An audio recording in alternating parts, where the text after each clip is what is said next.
Welcome to a special edition of Research Minutes, presented by CPRI and the CPRI Knowledge Hub. I'm Keith Hugh Miller. Since 1996, when President Bill Clinton signed into law the Illegal Immigration Reform and Immigrant Responsibility Act, immigration has become one of the defining political issues of our time. In recent years, debate has increasingly centered on immigration enforcement, the way we respond to undocumented immigrants living in or attempting to enter the country. And while politicians and others have reported at length on the personal and social impacts of immigration enforcement policies, relatively few studies have examined their impacts on education. Today, we look at two new studies that attempted to do just that. First, we sit down with Thomas D., the Barnett Family Professor with the Stanford University Graduate School of Education and Senior Fellow at the Stanford Institute for Economic Policy Research. His new study, co-authored with Stanford's Mark Murphy, offers a detailed look at the partnerships that exist between Immigrations and Customs Enforcement, or ICE, and local law enforcement agencies, and the impacts those partnerships can have on local schools and their students. The article, titled Vanished Classmates: The Effects of Local Immigration Enforcement on School Enrollment, was recently published in the American Educational Research Journal. I spoke with Tom to discuss what he learned about these partnerships and what his findings might say about our current approach to immigration enforcement.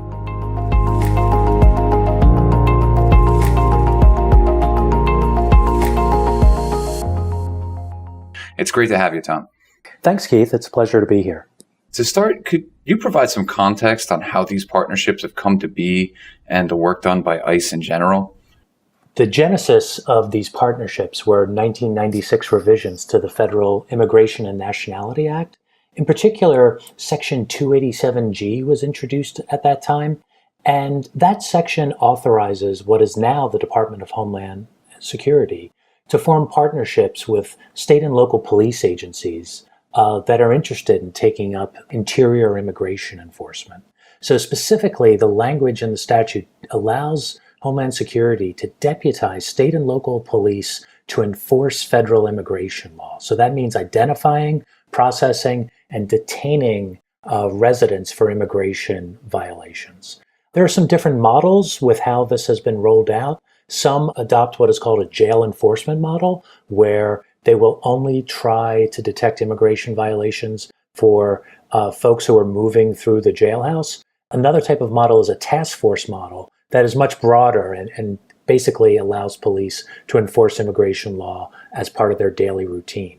Now, this provision was largely ignored for about a decade, but in the wake of 9/11 and perhaps some growing animus around immigration issues, we begin to see them taken up in earnest around 2005 and then accelerating for the next 5 or 6 years from that point on. So what was it that drew you to conduct this study in particular? Was there a knowledge gap or a gap in the literature, or was there a specific question that you were trying to answer? Yeah, I would say there's both a gap in the literature, but also I think a kind of intriguing way in which research ideas often surface, at least for me. It's often reading newspapers. So I remember over 10 years ago reading anecdotal accounts in newspapers about how interior immigration enforcement efforts, raids on work sites, for immigration violations, things of that sort. There was rhetoric that it was creating ghost towns, right? That as an enforcement effort occurred, the undocumented labor force in the area would just scatter. And so it just got me thinking about, well, is that anecdote, or is that happening systematically around the country? And so then under the Trump administration, when we had this resurgence of attention to immigration issues, I began taking up that issue. Now, the second element too was in examining the existing literature. Some folks had been looking at the question I just posed, but relying on census data, the American Community Survey, where surveyors will go out and ask people questions about their national origin, their residency status, things of that sort. And studies that had leveraged those self-reports hadn't been able to find demographic impact of these partnerships.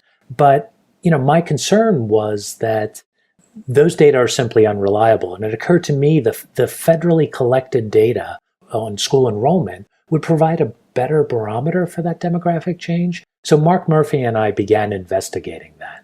So it was a combination of sort of following what is just appears to be going on out in the world and then intersecting it with the best kinds of data and methods we have available.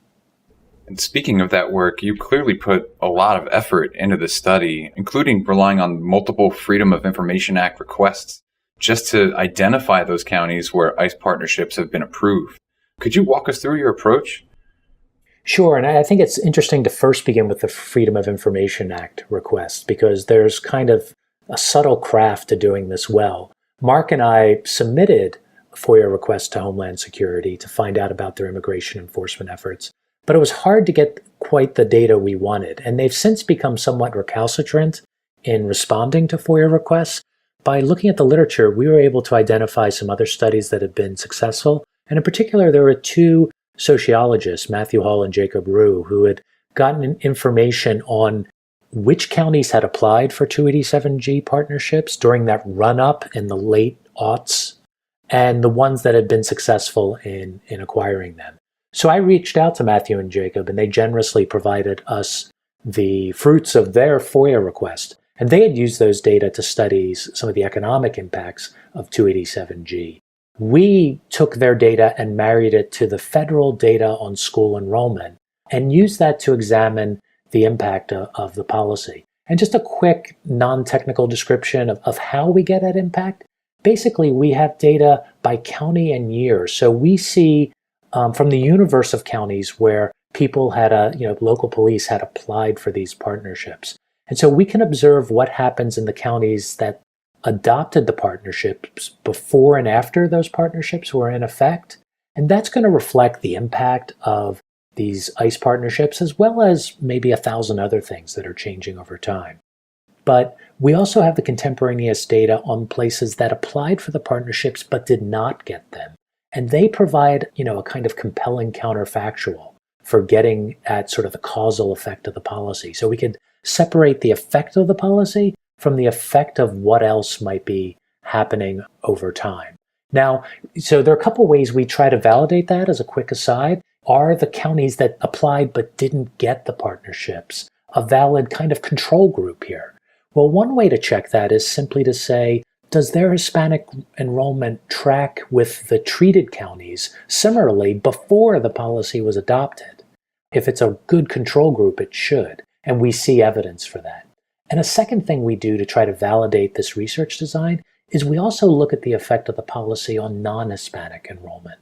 If, the mechanisms we're going to discuss are valid, they should be much more relevant for the Hispanic student population than the non-Hispanic. And where we find effects on Hispanic students, we don't find evidence of effects on non-Hispanic students. So anyway, the upshot of all this, it gives us an unusual degree of certainty that this quasi-experimental approach is really getting at the causal impact of these policies. So regarding those impacts, I think a lot of us are curious to learn what you uncovered during the course of your study. So what impact, if any, did these partnerships have on local schools and students? The main result, which was really quite striking to me, was that within just 2 years, we see a 10% reduction in Hispanic enrollment, unique to the counties that were adopting these ICE partnerships. And again, they were trending similarly with non-adopting counties before then. It really is when the policies come online, you see this sharp reduction in Hispanic enrollment. There's no such effect among non-Hispanic students. So that's our major finding. But we also did some secondary analyses to get at other impacts the ICE partnerships might have had on schools. So for example, if someone wanted to advocate for this policy, they might say, well, yes, it drove away some people or drove them out of the schools, displaced them in some way. Maybe that reduced class sizes, maybe that improved the socioeconomic status of classroom peers. We examine those questions and find no evidence for that. That's interesting. Did your team consider any possible explanations for that significant decline that you saw in enrollment? Why would these partnerships have that effect, and what kinds of short or long-term impacts could it have on students? Yeah, this is really an important question because it gets to understand the kind of social welfare effect of these reforms. We really have to drill down to some of the mechanisms. And we've identified really 3 relevant mechanisms for this sharp enrollment decline. The first and most obvious one is simply existing residents who feel threatened or uncomfortable in their community because of this aggressive local police enforcement of immigration laws, might simply leave. So that kind of out mobility is one major possibility. Now, another possibility is that perhaps Hispanic residents, as well as undocumented residents who wanted to move into the community, who would have moved to the community in search of economic opportunity, choose not to once those policies are in place. So arresting the in-migration of people is a second mechanism. Now, a third mechanism is that among existing students, they may simply drop out. So, for example, what we know about undocumented residents is often they have children who are in fact U.S. citizens. So if, say, a Hispanic high school student who's a U.S. citizen has an undocumented parent, and that parent needs to leave or move for some reason, that student might remain in place but drop out of high school. So those are three mechanisms: increased out-migration, arrested in-migration, and the potential for a dropout effect. Now, our results suggest there's probably not so much of a dropout effect because the enrollment declines are particularly concentrated in elementary school, not high schools. So we think it's that residential mobility dimension that's important. Now, the second part of your question is, what effects could this have on students? Now, we don't examine that directly, but we can appeal to an existing literature that has studied the effects of student mobility on outcomes. And that literature makes a distinction between two types of moves.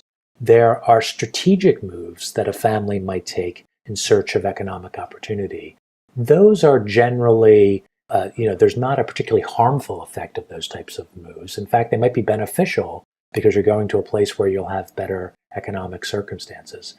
But reactive moves taken under duress, appear to have a negative effect, and particularly if they occur multiple times. So those sorts of reactive moves can be particularly harmful. We conjecture in the paper, though we don't have direct evidence on this, that there may be harm for incumbent students who are losing their friends and classmates in the presence of these policies. Those friends and classmates are disappearing. And again, as I noted earlier, we're not documenting any evidence of reduced class sizes or improvements in the economic status of peers. And I think part of the context that explains this too is a lot of these policies were rolling out during the Great Recession, when many districts may have seen, well, we've lost some students, but we have fewer resources too, and we needed to get rid of some teachers. So it kind of gave them the degrees of freedom to keep class sizes where they were. So, Tom, what do you think are the implications here, particularly in light of the expansion of these forms of partnerships in recent years and the ongoing debate over immigration enforcement in general?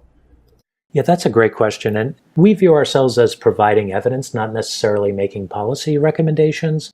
But I think if we step back for a moment, certainly these policies are very hard to justify in terms of child development. I mean, we've uncovered evidence of the general demographic impact of these ICE police partnerships, but also that they're really having effects on kids by either compelling them to undertake developmentally harmful reactive moves or limiting their capacity to move towards economic opportunity. Neither of those are defensible in terms of child development. But I think it's important to embed this in the broader literature regarding these ICE partnerships. Other studies have found that there was really no impact of these partnerships in terms of reducing crime. And for many communities, that was kind of a prime motivation for them. The available literature suggests not only was there no impact, it increased certain types of crime, in particular kind of violent interactions between police and community members. Because one of the allegations about these agreements is they erode police departments' capacity to do community policing because victims of crime become increasingly unwilling to come forward when there's this heightened threat from local police doing immigration enforcement. So, yeah, it's hard to defend the policies on those grounds. And I think it's also important to recognize there's harm to the local economy. These policies effectively are a negative labor supply shock, scaring away a substantial part of a community's vibrant labor force. And so there's evidence of that in terms of declining farm productivity, in terms of increased housing foreclosures. So I think anyone who appeals to the research literature is going to have a hard time justifying why communities should take up these policies in terms of what we're observing. And that brings us to my last question. Do you think there are opportunities here for future research, either for you or others who are working in this area? Yeah, I think there are substantial ones. So one of the issues that my collaborator, Mark Murphy, and I are taking up is trying to understand the impact of our current aggressive wave of interior immigration enforcement. Recall that the period we studied ended around 2011, where there was a dramatic run-up in these policies. But the Obama administration eventually recognizing how they'd been problematic, in particular, there were allegations that it led to police abuses, Fourth Amendment violations, where police were harassing local citizens based on how they spoke or how they dressed. It led to a pullback from those policies, but under the Trump administration, they've become a priority, and we now have nearly twice as many ICE police partnerships as we had a decade ago. So understanding the impact of that, I think, is critically important, though it's somewhat dark and ironic that these policies may not have an effect now because there's such a breadth to the degree of interior immigration enforcement. So this enforcement effort may be so general that there's nothing unique now about 287G partnerships. But that's one thing we're exploring.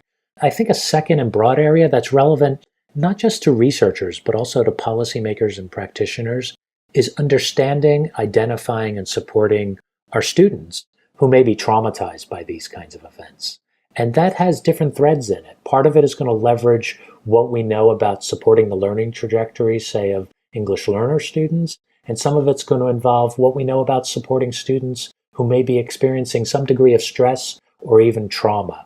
And so I think both the research community and the practitioner community should be thinking about these issues and collaborating in ways that support our children. Certainly couldn't be a more timely area of inquiry, and your work here is just tremendous. I encourage all of our listeners who are interested in learning more to go read the full paper. Again, it's titled Vanished Classmates, The Effects of Local Immigration Enforcement on School Enrollment in the American Educational Research Journal, or you can also access it at cepa.stanford.edu. Tom D., thanks so much for joining us today. It was a pleasure, Keith. Thank you.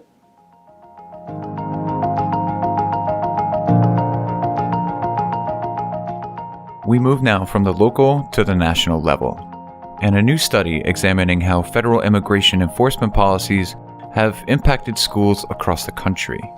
Patricia Gandara, research professor with UCLA, and Jongyeon, assistant professor with the Loyola Marymount University School of Education, recently examined the perceptions of thousands of educators, school leaders, counselors, and other personnel across the U.S.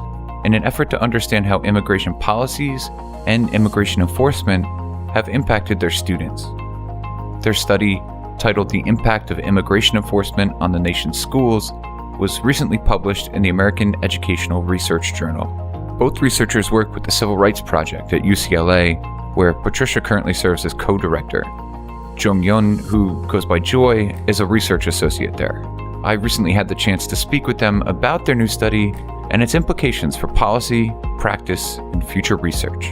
We begin with Patricia, explaining how U.S. immigration policy has changed in recent years and what led to this line of research.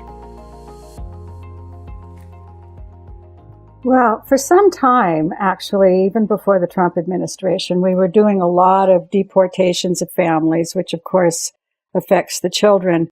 But what's really different in this era is the attitude towards these families and the effects on the children, which have been really exacerbated by this administration. So that we've seen children being separated from their parents at the border, children being lost in the system. And this is really pretty new for the U.S. So in that context, we've been tracking on this as a civil rights issue because every resident of the U.S. has certain civil rights. And noticing that people really weren't talking much about how this is impacting schools, the schools that these children attend. So we decided to do some research on this and find out what was the answer to that. So for this study, you conducted surveys with more than 5,300 educators and school personnel, representing more than 760 schools across 13 states. So Joy, could you give us a general overview of your study design? What were you looking for, and how did you go about finding it? We started working on this research project about 2 years ago to understand educators' perception of impact of immigration enforcement activities on their school communities. And we decided to survey educators across the nation. And in regards to survey questions, our survey instrument was based largely on reports from media across the nation regarding the impact of immigration enforcement on children and their families. And we made sure that our survey questions reflected two primary topics. One is the overall impact of immigration enforcement activities perceived by educators, and the other topic is about educators' responses to immigration issues. Specifically, the survey asked educators' impression of the impact of immigration enforcement on students and parents of students, including topics like absenteeism, behavioral and emotional problems, academic performance, indirect effects on classroom climate, students' overt expression of concerns, effects on students due to their concerns for friends and classmates, parents' expression of concerns, parental involvement, and bullying. So I would say that the impact that was measured in our survey is a highly comprehensive indicator of what's going on in our school communities. And when it comes to a response scale, most responses in our survey were on a 5-point Likert scale, with 1 being no and 5 being extensive. We also took advantage of existing data sources like a National Center for Education Statistics Common Core of data so that we could figure out school characteristics like student demographics, school location, and Title I status. So, Keith, I think I would add to that a part of the study design was to include all 4 major census areas of the U.S. so that we're able to actually compare, to some extent, how this is affecting schools in the different areas of the United States, in the Northeast, in the South, in the middle part of the country, and in the West. I think we'll talk about that later, that we actually do see differences there. In analyzing the data and the responses from your work, it seems you uncovered a number of noteworthy findings, beginning with the fact that the vast majority of respondents said their students had overtly expressed a fear of immigration enforcement intervention in their lives, and nearly as many said that they had observed emotional and behavioral issues among their immigrant students. Yeah, that's such an important point. Almost 85% of respondents reported observing students' explicit expressions of fear of an ICE intervention in their lives, and more than 40% of those respondents said that this was extensive. And such concerns stood out particularly in an urban area that had more immigrant student populations. Nevertheless, I would say that it would vary from community to community depending on types of local industry and the characteristics of immigrant populations living there. For example, Scott County District in Mississippi, where recent ICE raids took place, it's a rural community in terms of the census locale definition, but the place was a target of immigration enforcement activities, and I'm pretty sure that every student in that district school was disrupted substantially in many ways, like academically, emotionally, and mentally, whether they are from immigrant families or not. Therefore, a cautious interpretation might be necessary in terms of reading our study's findings. And when it comes to educators observing emotional and behavioral problems among their students, 80% of respondents said that they had witnessed those issues, which can interfere students' ability to attend lessons and eventually can affect students' academic performance, including test scores, dropout rates, and graduation rates. And this concern was fairly consistent across the regions. I could add a quote here from a counselor, and I believe this was a counselor somewhere in the South. I think that her comments just make it really clear what that impact is like. She says, the kids are scared and sometimes they hide for days when there are immigration raids in the area. Some of the students have no food or place to live because the parents no longer have a job and they go day by day. And I don't think this has been brought home clearly enough to the public, how this is affecting really even the ability of children to have a place to live or have food to eat as a result of what is going on. In your paper, you note that these impacts don't seem to be limited to immigrant students. Their peers seem to be affected as well. Oh, absolutely. And this was something that was very important for us to look at because it seems pretty evident that if your family is being targeted, you are pretty unnerved by that and probably having difficulty in school, even paying attention. And of course, that's exactly what teachers told us. But how is this likely to affect the other kids in the school? And that we think is a really important issue because 85% of these schools were Title I schools. They're already struggling. They have kids with tremendous needs that are not being met. And then this is laid over on top of all of that. How would this likely affect the other kids? And 2/3 of educators told us it is affecting all the kids in the school. It's affecting their peers. And I think one of the images that I hold in my mind that a teacher had talked about was the empty desks. The empty desks as being kind of a symbol for what is happening in the schools and in those classrooms. And the rest of the children file into school and they look at the desk that is now empty that was their best friend, or the kid that they were sitting next to is no longer there. This is really unnerving all of the children.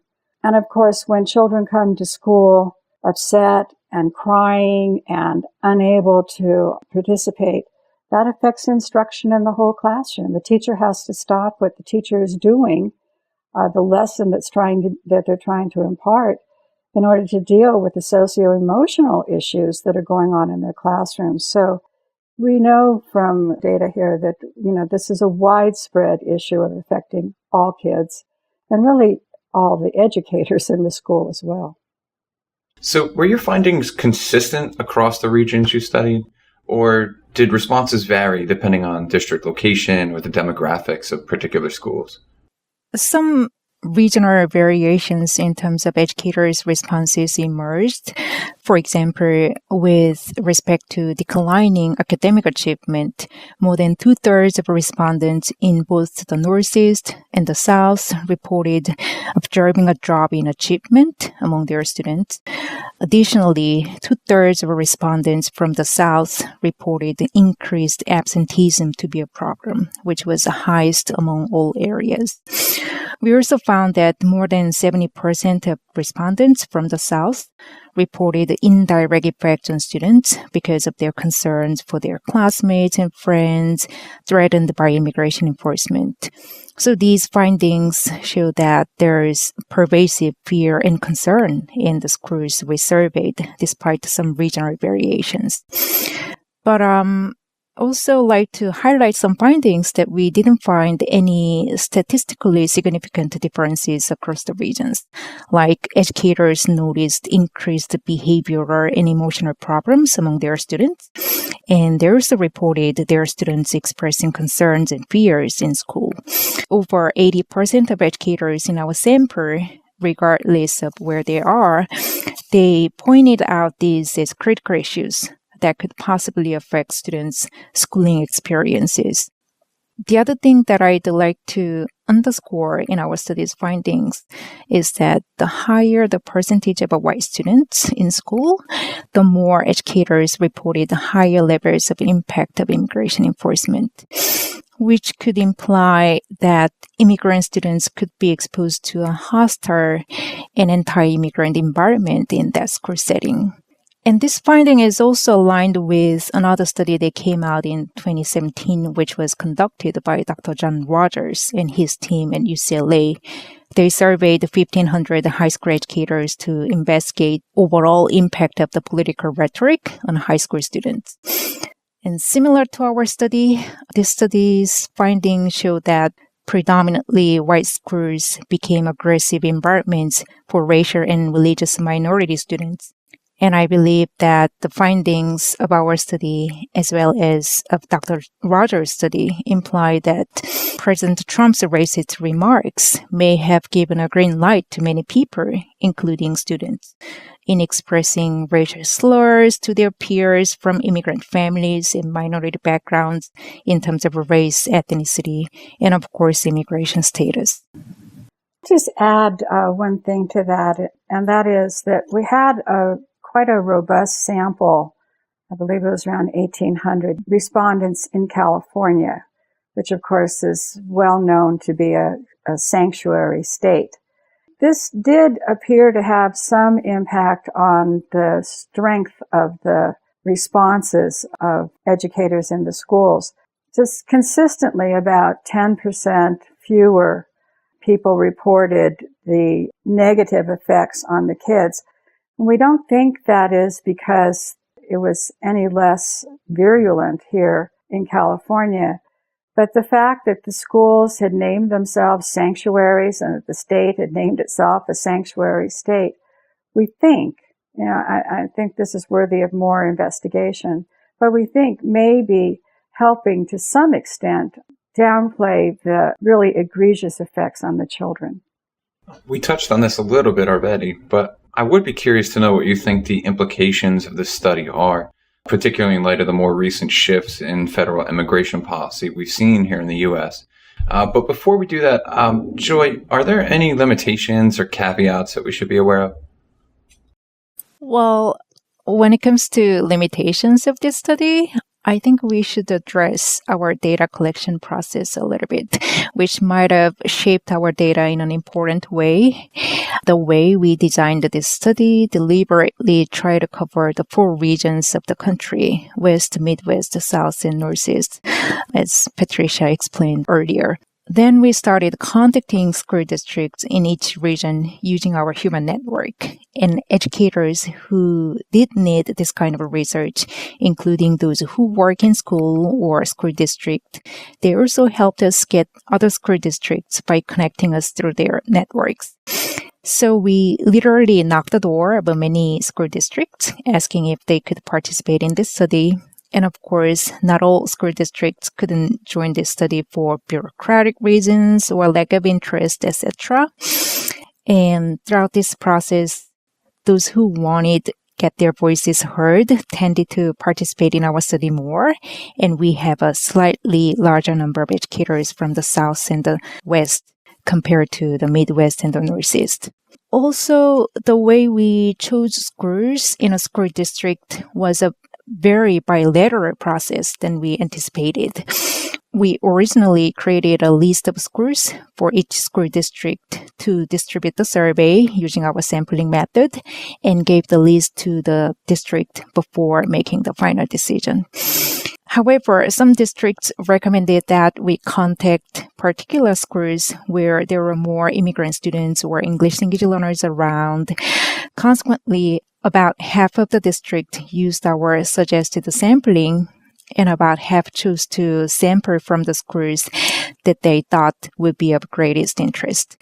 But I would say that this district-level decision to take part in this study hardly affected individual educators responding to our survey because the survey was completely voluntary and anonymous. And we actually had a quarter of respondents saying that they hadn't observed any students concerned about immigration issues. So I think that's kind of evidence that shows that we reached out to a fairly mixed group of individuals in our study. So with that in mind, Patricia, what do you think the implications are here? What can educators, policymakers, and other stakeholders take away from your work? Well, we actually asked this question of people. So given the situation as it is, what do you think needs to be done? And this, I think, was one of the more interesting findings that we had, was that almost everybody, something like 87% of respondents across the board, whether they were teachers, counselors, administrators, felt that the schools needed to reach out to the communities, that their communities were terrorized and it was affecting everything that was going on in the schools, and that they had a responsibility to reach out to the community and help them understand what was happening and help them know what it is that they could do and what the school could do. But a relatively small percentage of people had actually done this, either at the school level or individually. So that tells us that people in the schools feel that there is a real need for schools to reach out, but they really don't know how to do it. And they need some guidance on this. So we've been considering conversations with legislators about what kinds of ways that the state or local county offices can help the schools to know what they can do, what they can't do, how to reach out to families, provide some access or at least referrals for legal services. And there's a huge need for some mental health support because both the students and the educators in these schools are really suffering. So, Joy, are there any opportunities here for future research, either for you and Patricia or others who are working in this area? Of course, we definitely need a lot of work to document the voices of students, parents of students, and educators in different contexts across the nation to promote discussions around immigration and immigrant students. We also need more studies to identify short-term and long-term results in many areas, including academic outcomes from test scores to graduation rates and dropout rates, as well as economic outcomes from school funding to the impact of both local and state economy. For now, Patricia and I just embarking on a book project in which we hope to extend our study both quantitatively and qualitatively, since we haven't fully shared the data we collected from educators in this published article. And hopefully we can advance more discussions around this issue. And I will just add to that a kind of an emphasis on, I think we need to do some more long-term research on these Title I schools and how Title I schools that serve the poorest of our children and the children with the greatest needs also turns out they disproportionately serve immigrant students who are under attack. And we need to know how this is affecting the outcomes for everybody in these schools and how this is affecting the national agenda for closing achievement gaps. Well, this is certainly thought-provoking work, and it couldn't be more timely. For those who would like to learn more, I suggest listeners go read the full paper titled The Impact of Immigration Enforcement on the Nation's Schools, and that's been published in the American Educational Research Journal. Patricia Gandara and Joy E., thanks so much for joining us today. Thank you for the opportunity, Keith. And I would just have people keep their eyes out for a book that we expect to come out in 2020 on this issue. Thank you so much for having us.